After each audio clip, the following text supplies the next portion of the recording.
to get an idea of what we can actually calculate, which effects we can actually determine or identify, let's look at an overview of what we have at the moment. So we have different groups, they have different percentages. Some of these are trained, some of them are untrained.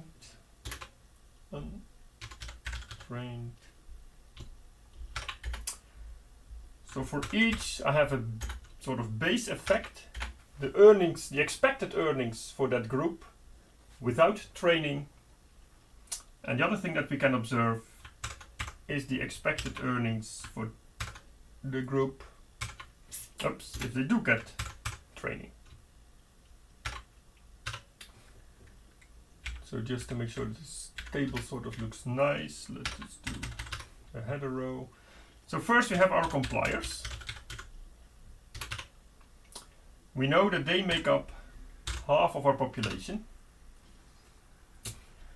Since 20% of them get an invitation for training, that's going to be 10% of total, so that's 0.2 times 0.5. Compliers only get training if they are invited, and the rest of them, 0.4, remains untrained. Their expected earnings without training is 1, and their expected earnings with training is going to be equal to 4. So then we have the always takers. They make up 0.25. All of them will get training. None of them will go untrained, because whether or not they are invited, they will go for the training. If they do not have training, their expected earnings are 2. If they do have training, their expected earnings are 6. And then we have the never group, which also consists of 25%. None of them will get training, because whether or not they are invited, they will not join the training. So all of them remain untrained. If they are untrained, their expected earnings are 1, and if they are trained, their expected earnings are going to be 2. So this is our overview of the effects. So which of these effects can we now actually get from our data? Well, if you look at the table, it's obvious that the only effect that we're going to be able to get from our data, if we can get any effect at all, is the one for compliers. Because for compliers I can compare what they earn with training and what they earn without training. So in my data frame I have compliers that are trained and I have compliers that are untrained. So perhaps I can figure out for this group what the training effect is, and the training effect is 3. Yeah, the difference between the earnings without training and the expected earnings with training. I have no chance of identifying in my data set what the always group has as training effect, because I can only observe the always group when they are trained. I never observe the untrained version of the always takers. Yeah, so I can make no comparison for them, and therefore I will not be able to find their training effect of 4. And the same for the never group. Since I do not observe them in the trained state, I cannot determine from our data frame what the effect would be if these people got training.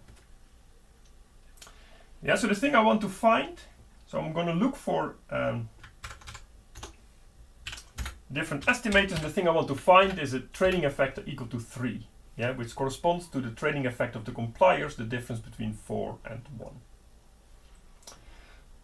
So one thing I might do, sort of naively when we start off, is to compare average earnings of people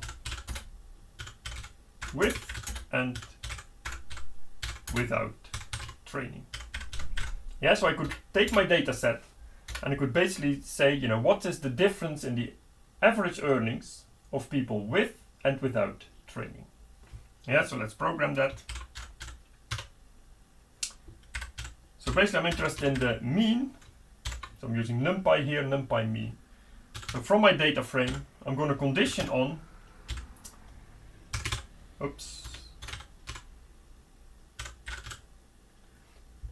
the fact that the trained column has to be equal to 1. Yes, I'm only going to be looking at people that actually got training. And the thing that I'm interested in is their earnings. Yeah, so I take mean earnings for everybody in my data frame who had training. And I subtract from that, again the mean, take the data frame, but now we condition on the fact that trained is equal to 0. And I'm interested in earnings of this group, so I'm taking the mean earnings of people with training, and I subtract the mean earning of people without training. And clearly that does not give me this number 3.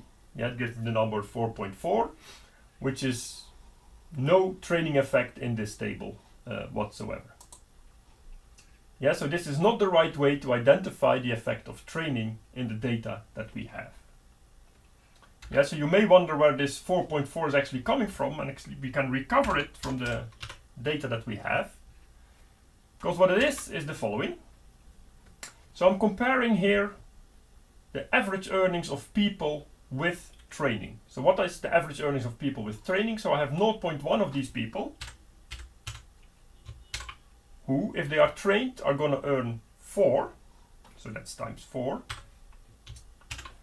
And I also have 0.25 of these guys over here who got trained, so they got 6.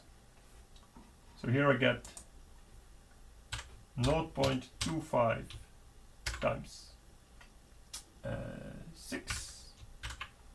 So the average earnings of these two groups with training is this divided by 0.35. Yeah, so that's the sum of 0.1 and 0.25. So summing these two will be 0.35. So this is the average earning conditional on being trained. And I subtract for that the group who didn't get trained, so that's the complement, so that's 0.65 here. Yeah, because 0.65 plus 0.35 is equal to 1.